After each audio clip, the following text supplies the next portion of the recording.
Once upon a time, there lived a beautiful woman named Ireti. Ireti was a trader. She was an expert in ashoke making. Ireti was married to Muyiwa, a well-respected farmer. Muyiwa and Ireti loved each other so much, to the extent they became the envy of the village.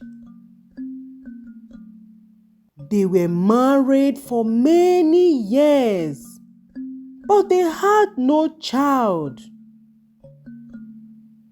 This bothered Ireti so much because people started calling her barren. Muyiwa encouraged her a lot of time that when the time to have children comes, they will surely have theirs. Ireti was patient for long until one day she reached out to her best friend Omawumi, who was unmarried, and she begged her to become her husband's second wife so as to bear him children. When Omawumi heard of the offer, she jumped in excitement, as she had always admired Ireti and Muyiwa, and so she agreed. Later that day, Ireti told her husband Muyiwa of the arrangements she had with Omawumi. Muyiwa was shocked and told her over his dead body would he take a second wife. Ireti insisted and told him that if he doesn't take another wife, she would leave the marriage. Muyiwa stood his ground and rejected her request. Ireti stopped talking to Muyiwa, and she would cry herself to sleep every night. Muyiwa tried resolving the issue, but she refused and insisted that the only way for their marriage to work was if Muyiwa marries Omawumi as his second wife. When Muyiwa saw that their marriage was almost breaking, he agreed to Ireti's request and asked Ireti to choose any other woman apart from Omawumi. But Ireti told him that it was only Omawumi she trusted. Days later, Muyiwa married Omawumi, and they all started living under the same roof. And Ireti and Omawumi became closer than how they were before, and Muyiwa was happy to see Ireti happy. Few months later, Omawumi became pregnant. When Muyiwa and Ireti heard of this, they were so happy, and Ireti did everything to make Omawumi comfortable. After some time, Omawumi started acting strange. She no longer respected Ireti. Whenever Muyiwa was around, she would act kind to Ireti. And when Muyiwa leaves the house, she will start calling Ireti names. She wanted Ireti out of the house so she could have Muyiwa to herself. She would call Ireti all sorts of names, saying Ireti had no womb. Ireti would cry till her husband comes back home. She refused to tell Muyiwa what was happening because Muyiwa would send Omawumi out of the house and even neglect her and the unborn child. And so she kept everything to herself and decided to have a conversation with Omawumi.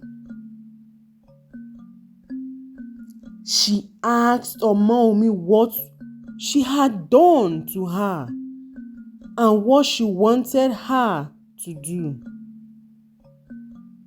And Omawumi told her that she wanted her to leave Muyiwa and let her enjoy her marriage. She also threatened to terminate the pregnancy if she doesn't leave the marriage. Ireti was heartbroken as she had never expected this from her best friend. She begged Omawumi not to terminate the pregnancy and that the very moment Omawumi delivers the baby, she would quietly pack her things and leave the house. Omawumi became calm since then. Few months later, fortune smiled on Ireti and Muyiwa, and Ireti became pregnant. She was so happy and she shared the news with Muyiwa. Muyiwa was so happy and thanked God for answering their prayers after many years. When Omawumi heard of the news, she was not happy at all. She began to plot evil against Ireti, but none worked. She became so angry and bitter, and this made Muyiwa draw closer to Ireti. Few months later, Omawumi had a child, a baby girl. The entire family and village celebrated with them as they were finally blessed with a child. But this was not enough for Omawumi. She told Ireti to leave as she had given birth. But Ireti told her that she cannot possibly run away anymore as she is pregnant. This made Omawumi bitter the more and swore to teach Ireti a lesson. She continued to plot evil against her, but no harm came to Ireti. Few months later, Ireti had a child, a bouncing baby boy. The news traveled around the village and everyone was happy except Omawumi. She had tried to bribe Ireti's midwife, but she refused to kill the baby. Omawumi continued to plot, and a maid in the house started noticing. One day, she saw Omawumi putting some substance in Ireti's food and sneaking away. She quietly went and switched the food with Omawumi's food. When they finished eating the food, Omawumi started bringing out whitish substance from her mouth. And before they could call the herbalist, she died. The maids told Muyiwa and Ireti all that happened, and they were shocked at how wicked Omawumi was. Ireti told Muyiwa all that happened. Muyiwa was shocked, and Ireti asked him for forgiveness for bringing an evil woman into their home. Muyiwa forgave Ireti. She thanked God for saving her life. Omawumi was buried, and Ireti took good care of the family, and they all lived happily ever after. This is the end of this story.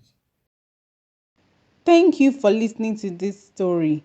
Please subscribe, like, comment, and share this video. And please do not skip the ads on this channel, as it will be your way of supporting us. We love and appreciate you. Bye.